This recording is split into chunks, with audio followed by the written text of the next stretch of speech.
I take a step back every day. And now that I'm a new dad with two young kids, I'll go to the grocery store and be like, hey, see that orange juice container? My company makes the machine that produces the orange juice container. So you're welcome if you like orange juice for breakfast.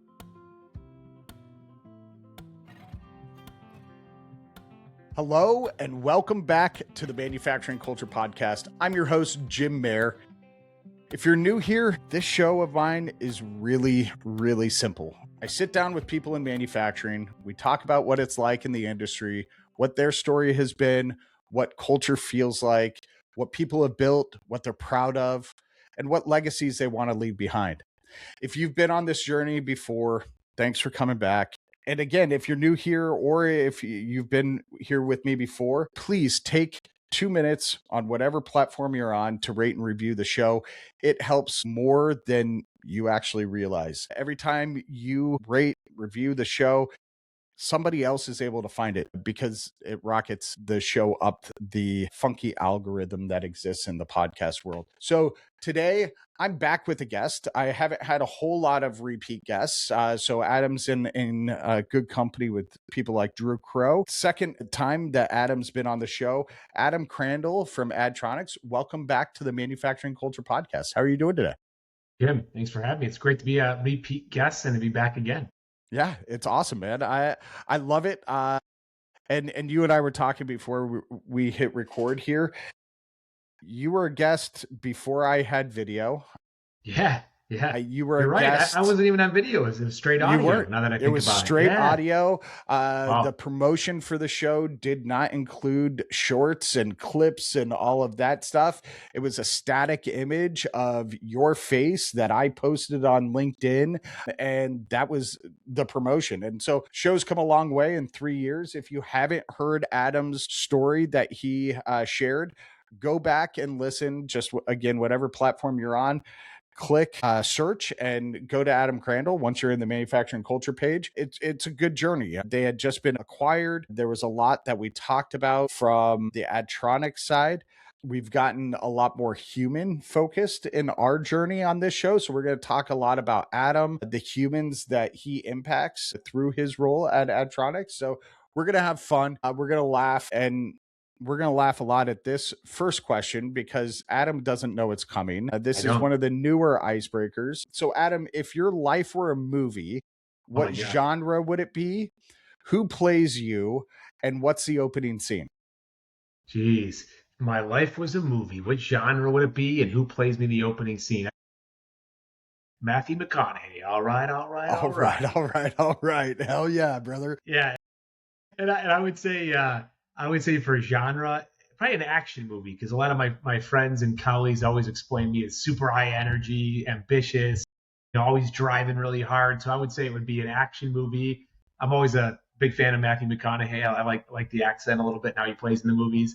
And I would just say the opening genre is, they've identified a major problem in the world, and he has to take it to a committee to solve it and get buy-in from everyone and try to overcome one of the greatest challenges the world has ever experienced. Something like that, I like it. So are we talking Matthew McConaughey from Wolf of Wall Street, which is what I more envision, or are we talking Matthew McConaughey from that all right classic scene from Dazed and Confused? Which one are we? Probably more for Wall Street, the energy level, but I also kind of like some of the other movies that he's in where he's more like, all right. He's more analytical and, observant kind of Matthew McConaughey.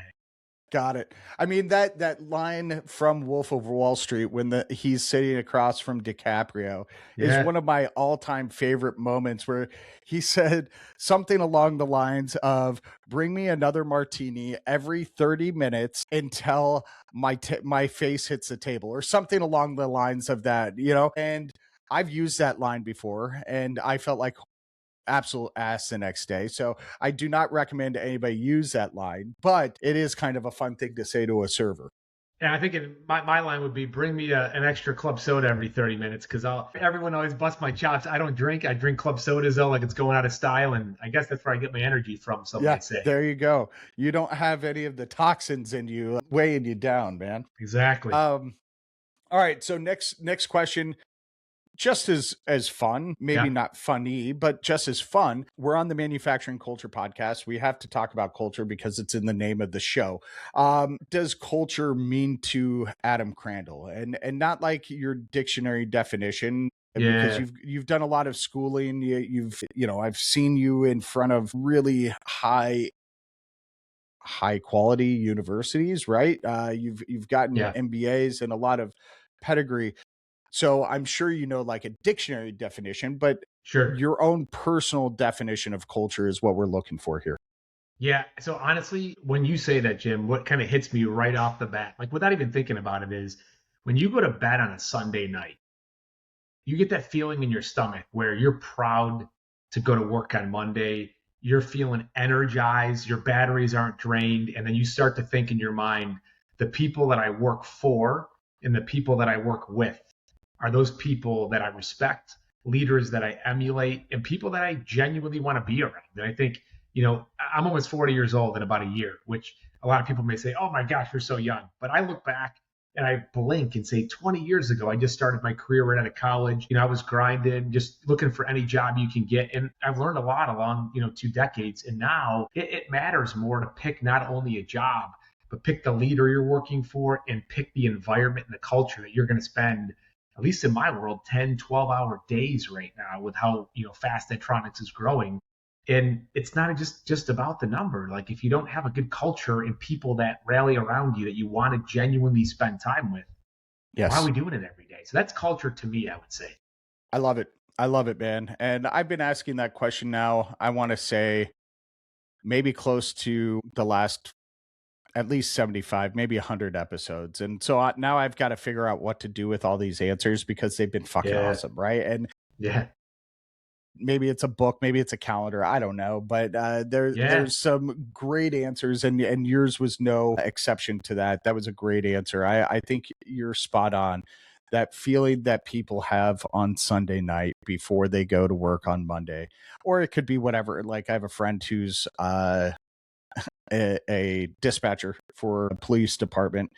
His weekend is like Tuesday and Wednesday, right? So Yeah. on Yeah. Wednesday night, what's the feeling you That have feeling. Or before you you come back from go? a long vacation, right? It's like Yeah, you got that feeling, whether you're feeling good about things or absolutely. you're feeling a little bit, cloudy on things. Yep, absolutely. I love it, man. All right, so we are going to still dive into a little bit about you. Yeah. Last time you were on, I didn't do a great job of asking follow-up questions. So there were a couple of things in that episode. I went back through and re-listened to it, and a couple of moments jumped out at me that I could have asked some really cool follow-up questions. You had talked about wanting to be a doctor, right? That was what you I did, a felt pediatrician. yes, you wanted to be in medicine. That was your Yeah. like I was career actually path. pre-med in college. I was pre-med. Right. And I think I made the joke everybody's pre-med until they go to medical school. And I've had doctors reach out to me and tell me I'm full of shit because it's a little bit different undergrad experience. But It I is. digress. It is. But you talked about watching this surgery and not being able to get it out of your head. What did you see in that room? Take us back in time to that moment. What did you see that you were like, ew, no, that's not for me? Yeah, I'll never forget it. You're bringing back the smells, the senses right now, which are not great. But no, I went to college freshman year at University of South Carolina, where I started out and declared pre-med, heavy into biology and, really wanted to focus down that track. And I just loved, empathetically taking care of people and giving back. And I wanted to be a pediatrician, working with children and helping ill kids. And it was a big dream of mine. So after I finished my first year, I did pretty well. And I contacted my pediatrician, who was a great guy. And I said, hey, I want to shadow you. And he said, no problem. I'm actually going to be working in the OR this weekend doing a rotation. You should come join me. So I did walk in, first few visits. It's going pretty well. I'm jiving, feeling the energy. I'm like, I can get used to this. This is pretty cool. A few scrapes, cuts, burns, giving kids some lollipops, making them laugh, bringing my energy. And then I walk in, and I'll spare some of the details, but there's this, middle-aged adult. He's laid on his stomach, buttocks, cheeks spread open, just going to be super honest. And he had a pretty bad infection. And my pediatrician comes over and says, "Hey, we're gonna work on a little bit of an older age individual today. He's probably in his late 30s." And he says, "All right, we're gonna make an incision. There's an ingrown hair. It's severely affected. Come on over and take a look, and you're gonna watch me do this." And I walked over, saw things that I didn't want to see, that I can't get out of my Ever. head, smells that I can still not get out. To this day, I cannot eat pink candy nerds because that's what I was snacking on when I was there. And I started to gag, and my pediatrician said very calmly, "You got to step out. I got to take care of this." So I stepped out, and he pops out and he's like, "Look, I got to be honest with you. If you can't handle this, I don't think you should continue down the pre-med path." And I'm a pretty prove me wrong type person, hold my beer, watch me kind of thing. But in that moment, I was like, you know what?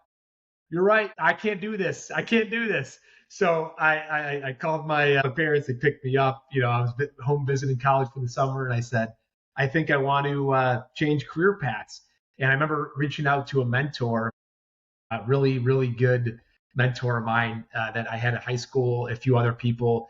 And one really stuck in my head and said, why don't you go into sales? You've done it before. You want to be a doctor. I get it. And I'm like, yeah, but I want to help people. And he said, you can help people in sales. So I started to think about it. And within 30 days of, really kind of exploring it, talked to a few other people, and they said, you know what, you should go into international sales. Like the whole world is going global. I mean, this was back in 2005 when, globalization really started to hit mainstream. Next thing you know, I changed my entire track in fall of 2027. I end up basically doing a different major. I declare international business, transferred to St. John Fisher University up in Rochester, New York, because they had an international business program, and had a stint overseas where I could go live in Italy for a year and go to the American University of Rome, and blink, 15, 20 years later, I graduated with my master's degree in international sales, international relations.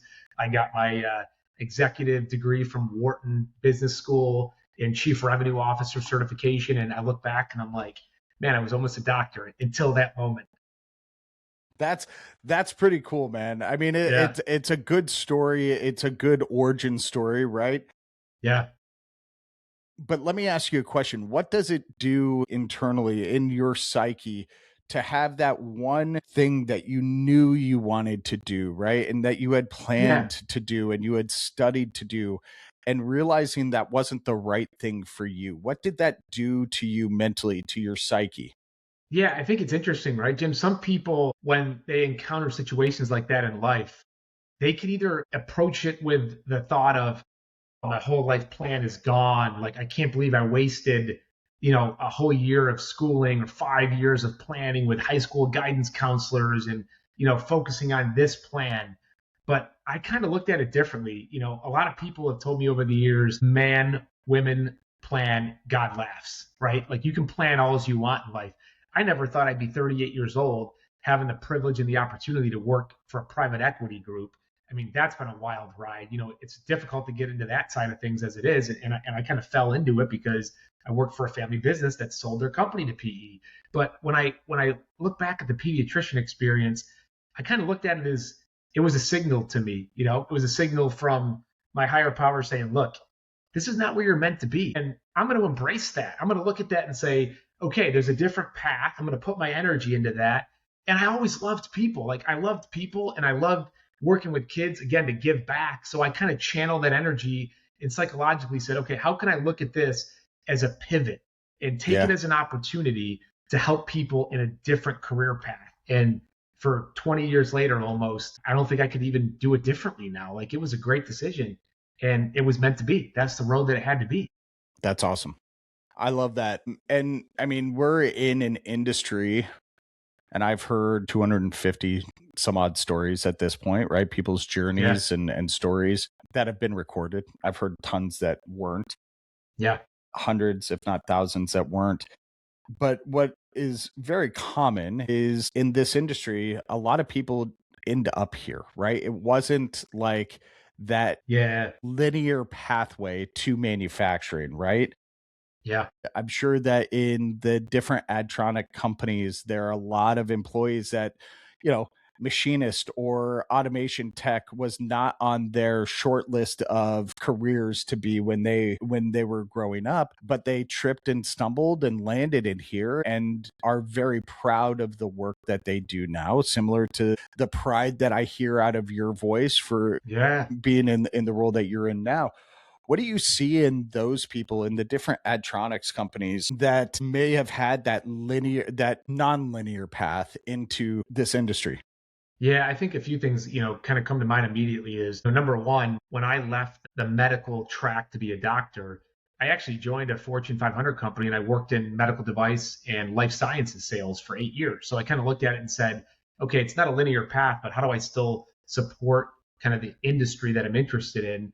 And then to your point, like 2 years later, after doing a 7-year stint in that, a recruiter calls me and I landed working for a technical ceramics company in manufacturing. And now the past 15 years almost, I've been in manufacturing backed kind of industries and companies. So I think the people that are with the Addtronics companies, there's a lot of people like me that I would call like non-traditional backgrounds that haven't had manufacturing backgrounds, never thought they would be interested in it. And, we're bringing in people from Amazon, from SpaceX, from all these big companies that, never really have been in maybe a manufacturing focused type role. They've been in maybe project management or different areas in distribution, e-commerce. And now they're working with Addtronics and they love the businesses that we're in and the industries and the customers that we're working with. So I just can't be more proud of all these individuals. And then, the individuals that have started in manufacturing, swinging a hammer, turning a wrench at these operating companies that Addtronics owns. Some of these guys have been doing it and women for 30, 40 years. And it's damn impressive. Like we buy these companies. Addtronics buys 3 companies every year. We integrate them. We were building this juggernaut master portfolio of automation companies. And you talk to these bright individuals that just technically they think way more capable than I can even imagine, like from an engineering standpoint. They're brilliant in their own methods and ways. And I just have just so much respect for them. So I guess, in summary, it's pretty amazing to see people that have been in it, that are at Addtronics, that are making the magic happen every day. And then people that come to Addtronics, like myself, that was like, wait, I'm going to work in manufacturing. I was supposed to wear a white coat and be a doctor, helping kids, stethoscope, listening to kids' lungs. And now I end up in manufacturing for the past almost 2 decades. It's amazing. That's awesome. Do you think that there's something about this industry that calls to people? Or is it a destination that, because you go on trips, right? One of the things that my wife and kids and I have found is some of those cities that we don't plan on visiting or we plan on spending less time in, it's just a stopover. Like we just did a trip. We did Madrid and Bordeaux and then Paris. And we realized that Bordeaux was like our favorite place, right? We did an Italian trip 2 years ago and we did Florence and Verona and Venice, and Verona was our favorite, right? It wasn't that big first city, the capital city, whatever. It's that second city. So do you think that manufacturing kind of is that for a lot of people, that it may not be that destination that they had in mind, but they stop there and they're like, man, this just feels like home?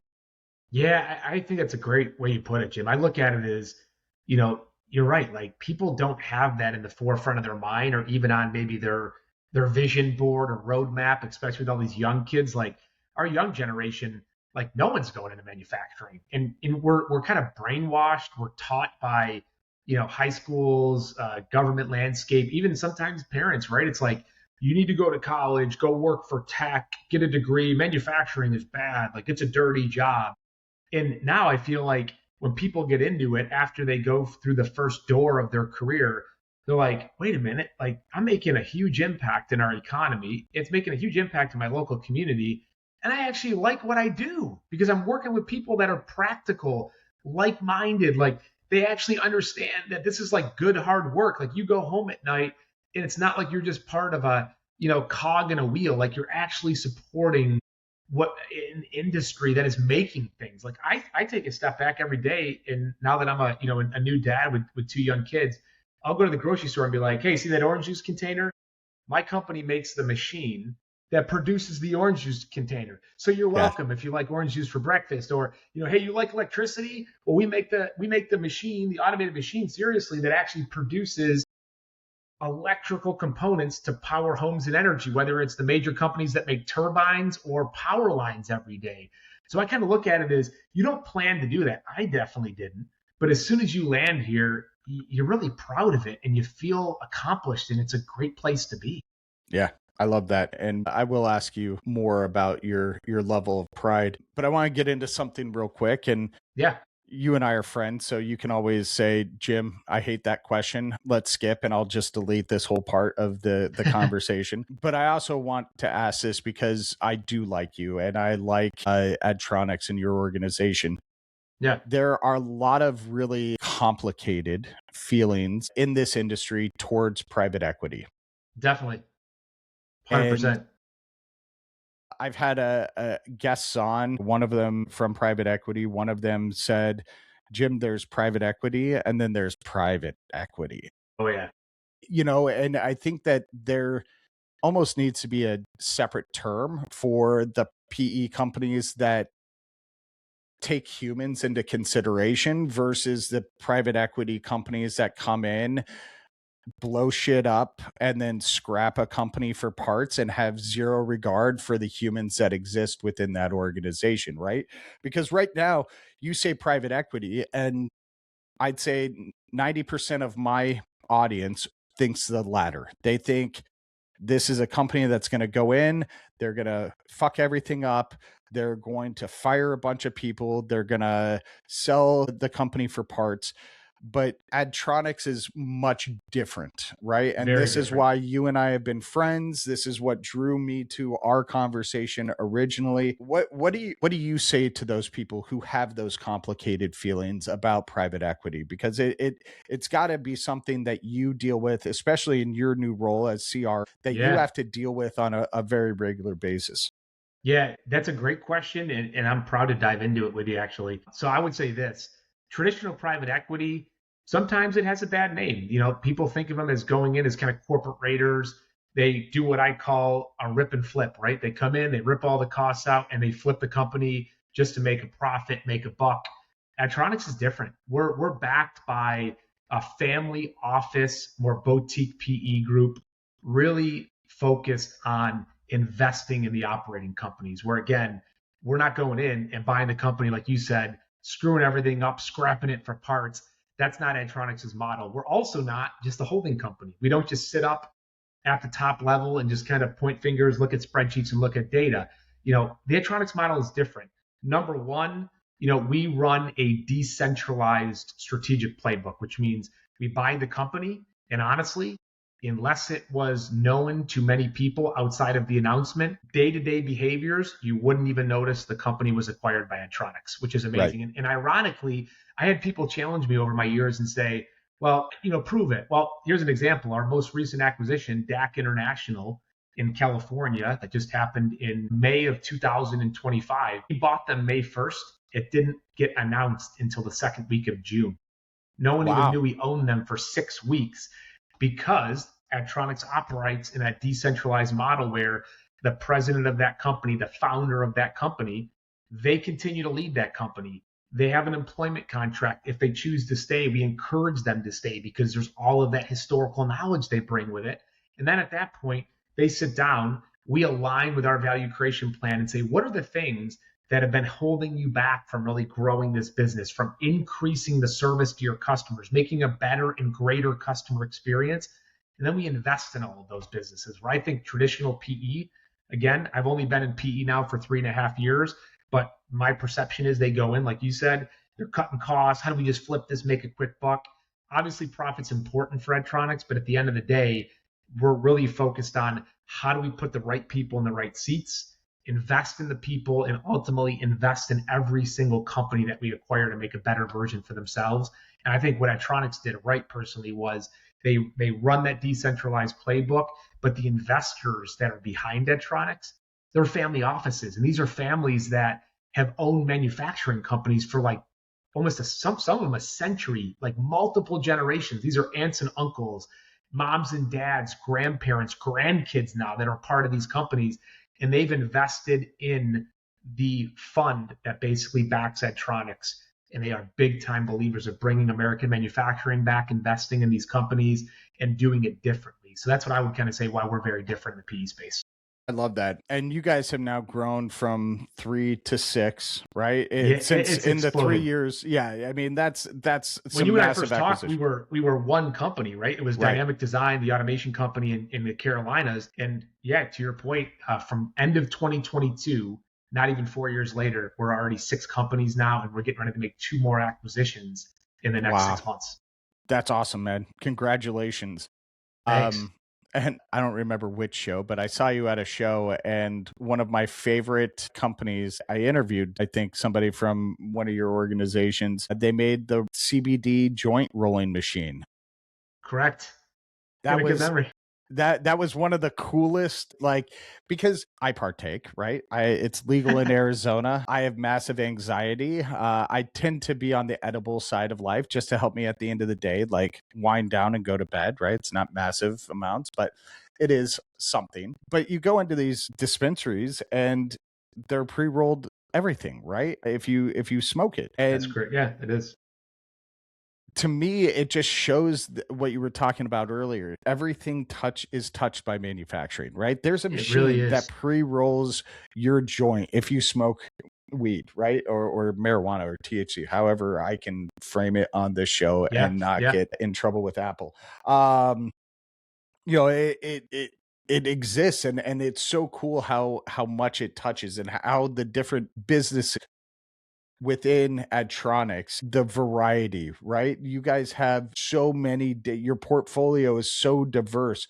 Walk us through some of the companies, and if you have time and Yeah. want to go, walk us through all 6. Walk us through those 6 different organizations. Yeah, so it was pretty incredible when Max Katzenstein and Griffin Horder, our 2 founders who own Addtronics, started the platform. I always like to tell this story. They owned a pie company. It was called Kenny's Pies, and you can Okay. go find them at your Publix, Costco, I'm sure at different stores. And they made all kinds of different, I believe, Caribbean flavored pies. Well, they hit a problem in their manufacturing process where they couldn't keep up with capacity and demand, and a light bulb went off. They said, how do we keep up with future demand and meet customer orders? Let's look into automation. They hired an integrator, brought in an integration partner that solved their problem, and they said, oh my gosh, I think we need to start a company that invests and grows automation and manufacturing.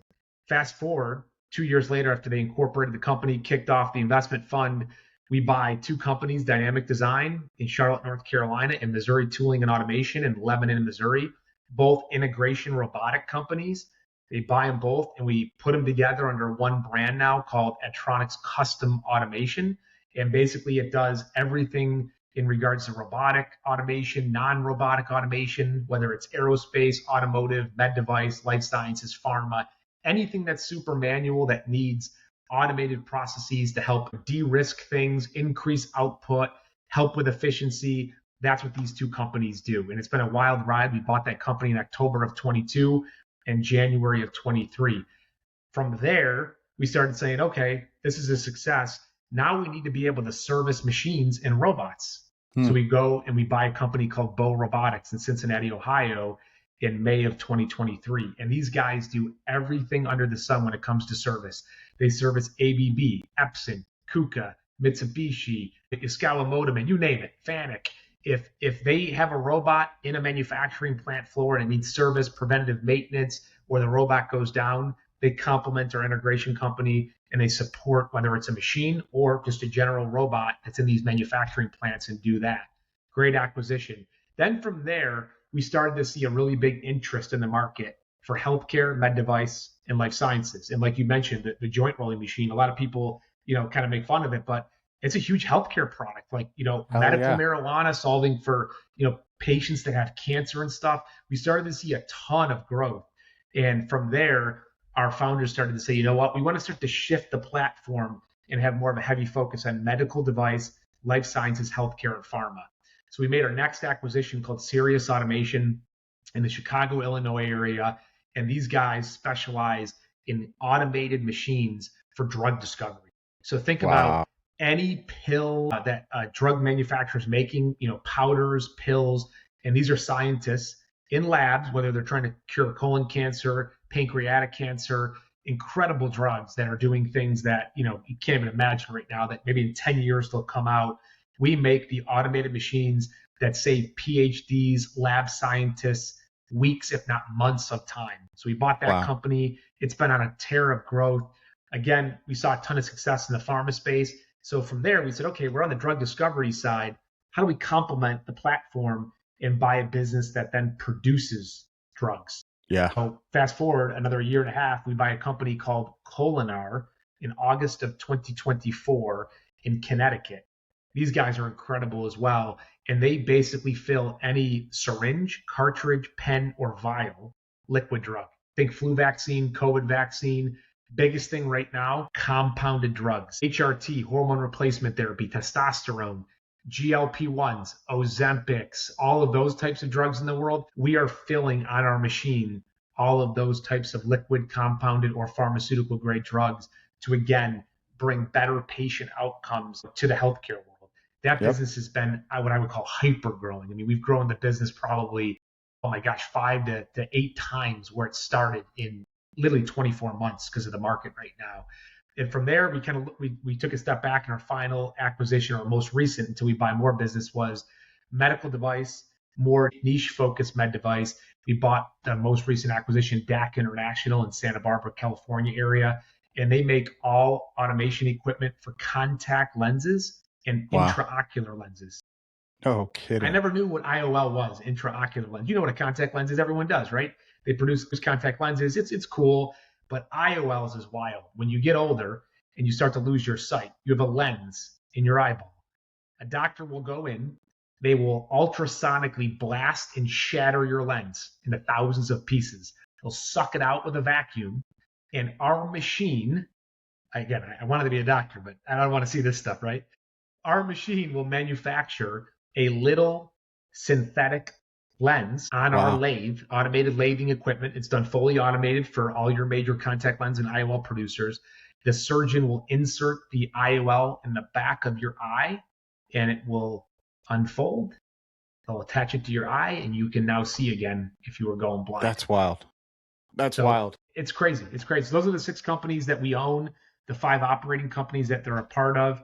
And again, the industries and the different focuses that Addtronics has. And going forward, we're going to continue to push towards medical device, healthcare, life sciences, and pharma.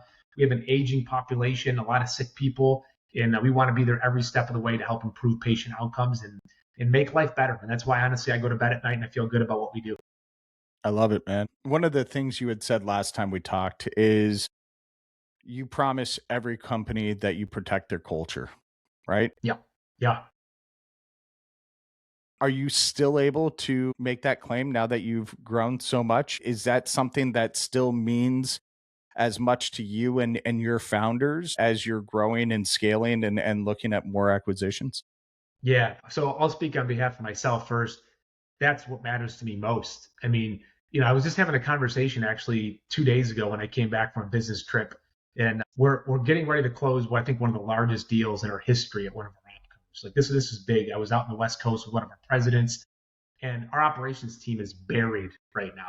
I mean, just buried. Like they got a lot going on. They're doing a great job, but they got a lot of work. Which, as a sales leader, I'm like, this is fantastic. But the first call I made when my flight landed was the president of this company because she's overseeing operations right now. And I said, hey, I just want to let you know, I don't take this lightly. Like, I know your operations people are treading water. They're working 12, 14-hour days. We need to make sure that they don't feel like they're a number on a spreadsheet. Are we bringing the dinner when they're having late nights? Are we doing things for their families? Are we focusing on, weekend stuff for them? Because the amount of work that's coming in without people, the numbers mean nothing. You don't have numbers. You don't have EBITDA, profit numbers.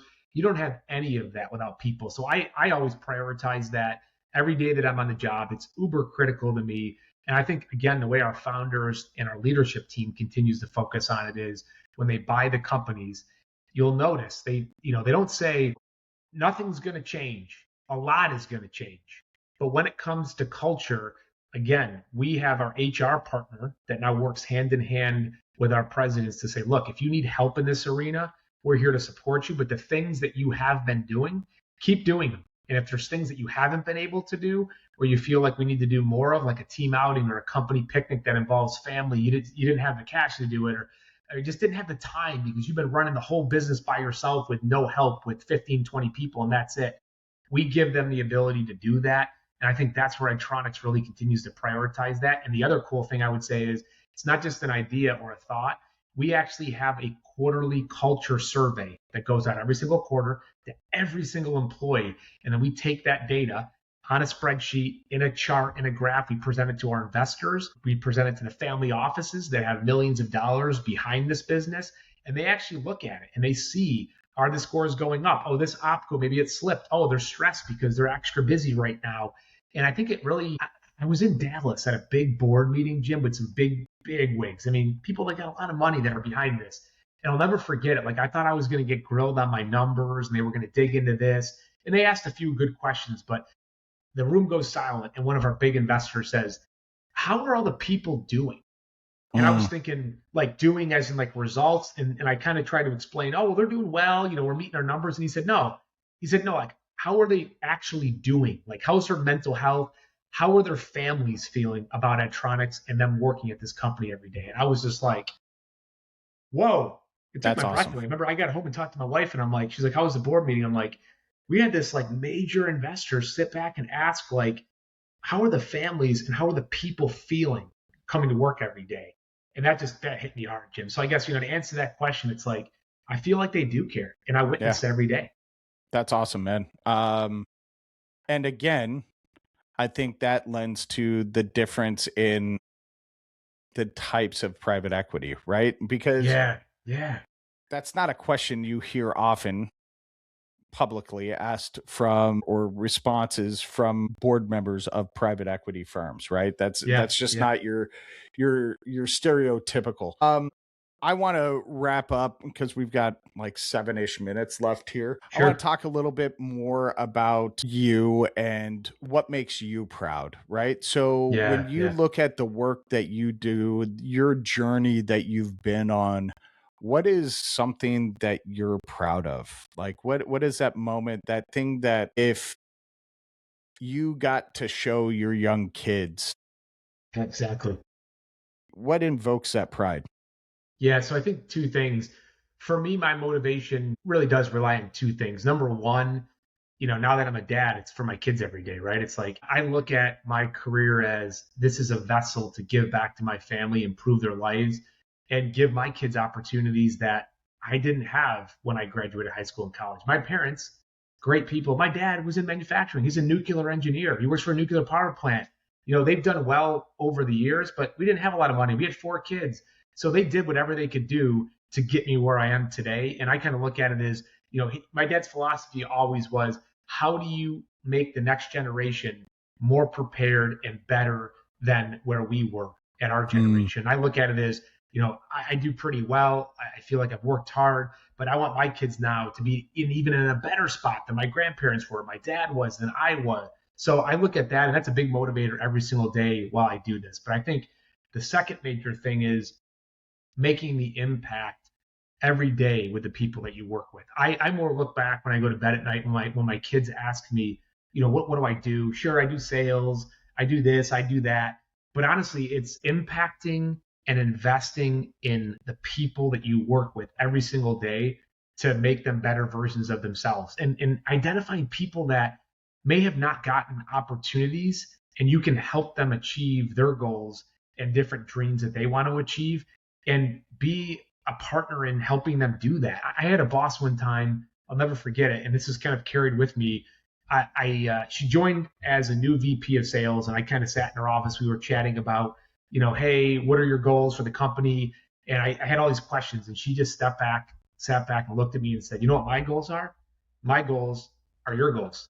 What do you want to do? Where do you want to get to in 5 years? What do you want to accomplish in your life? And I kind of look at it as all these people that I'm working with, we're putting food on their table because we're winning work. We're giving them opportunities to enhance their lives. We're giving them different opportunities to grow in the organization. And that means maybe putting their kids through college. Maybe that's buying a family vacation home so they can spend more time with their family. Maybe it's helping a sick kid that we don't even know about. You never know what people are battling every single day. Be kind, understand that. And I think when I go to bed at night, we have challenges, we have stress, but I kind of look at it as if I can make the people that I interact with or the people that I'm growing their careers better every single day, that's a win. And that's the most important reason why I think we're here on this earth and why we're doing business. I'm going to let that sit for a second because I have like two other questions I was going to ask you, but I want to leave that as like the moment of the episode, right? So Adam, awesome. I love that. I can see the emotion out of you. For those of you who are just listening to this, Adam's showing some real emotion right now. Adam, why did that evoke such an emotional response out of you? Yeah.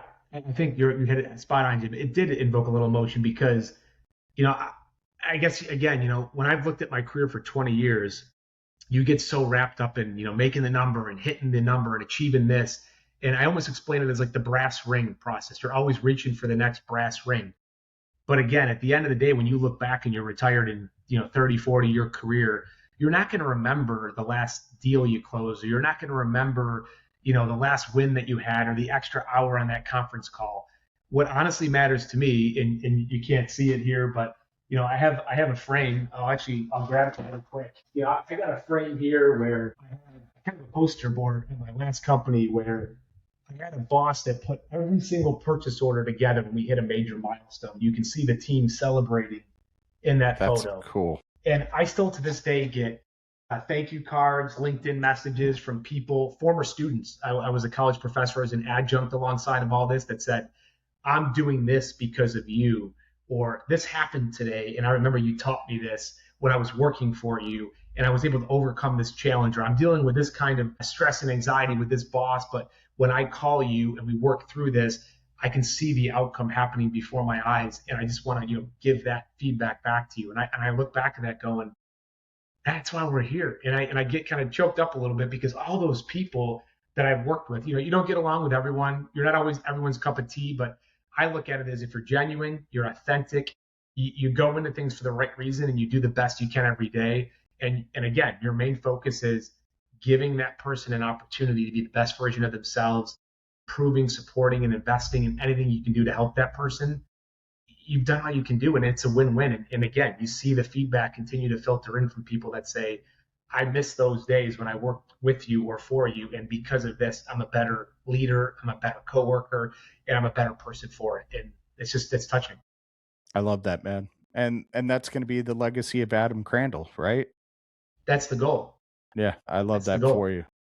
Adam, the one question that remains the same from your last time on is here at the very end. I ask, what didn't I ask you that you want to share with the audience? Yeah, I'd say one of the things that I like to just say is, dovetailing from the culture and the great conversation we had today is we're growing so fast right now. If you want to be a part of it, reach out to Jim, reach out to me, call me. Jim knows how to get in touch with me. We have jobs all over the platform right now. Like, all these people that I talk to that, it's just a job. I just feel like I'm a number.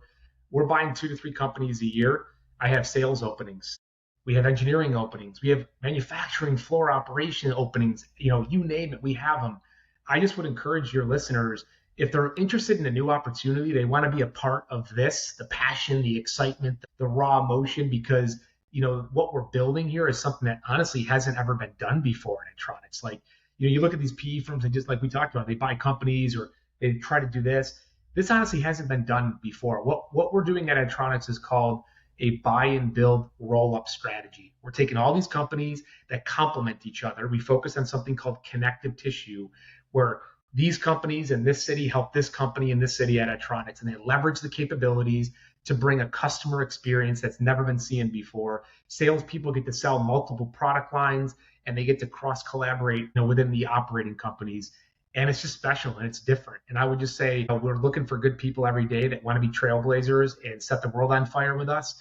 If they want to improve patient outcomes, they want to make a difference in the world, whether, again, it's solving cancer to making drugs that are going to help kids with childhood cancer, and looking at manufacturing as like you said, this is a home. It's a destination. It's not just I'm just going to go here because I'm making a paycheck, or I don't want to go here because I've been taught, oh, it's manufacturing. It's looked down upon.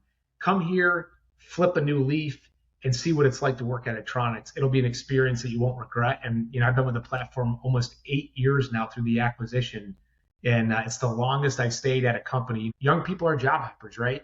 I did a 7-year stint in Fortune 500, and then I hopped, 2 years, 2 years, 2 years. What's kept me here for 8 years? Give me a call, and I'll happy to have a conversation with you about it. I love that, man. And yes, anybody listening, anybody who see, because I'm going to clip that into its own clip. Anybody who watches that social clip, whatever it is, if you need to get a hold of Adam, please reach out to me if you're not directly connected with him. Yeah. His LinkedIn will be in the show notes. Reach out to him. He's a great guy. And what I will say about Adam, and I'll make this brief, when I was going through a struggle about a year ago, 9 months ago, with understanding where my value was and what my future was going to be, Adam was one of the first people that I reached out to and said, hey, do you know anybody looking for somebody with my skill set, right? If he doesn't have something internally, he does know people who do, right? 100%. So even if he doesn't have a need for your skill set, dear audience and listeners, he undoubtedly knows somebody who does. So reach out to me. I'll connect you with Adam if you're not already. Yeah. Adam, thank you so much for being on, man. I really appreciate it. Appreciate your friendship. Appreciate your vulnerability. We got a little bit deeper today than we did 3 years ago, man. We did. So again, appreciate you. Ladies and gentlemen, thank you for being here. That was Adam Crandall. If his conversation with me resonates and means something to you like it meant to him, and it obviously means to me, please share this episode with somebody. It doesn't have to be somebody in manufacturing. It can be your grandma. It can be your boss. It can be your best friend who has nothing to do with this industry. Share this episode with that person, because you never know who is in need of that next stage, that career change, that non-linear pathway into this industry. Also, like I asked at the top of the show, leave a rating, write a review. It's not for my ego. You don't even have to say how great you think I did of a job. Say Adam kicks ass at culture. That can be the comment you leave on the review. Again, it helps people find the show. It rockets us up the page. Thank you for being on this journey with me. Adam, thank you for being a repeat part of my journey. We'll see you next time. Keep making things. Yeah, Jim, I would just say to end as well, I really appreciate all you're doing for the industry. It's an amazing opportunity and a platform for leaders in manufacturing to share their stories. So really appreciate it. It's been a great show. And thank you for all you do for the industry. Thank you, man. Appreciate it. All right.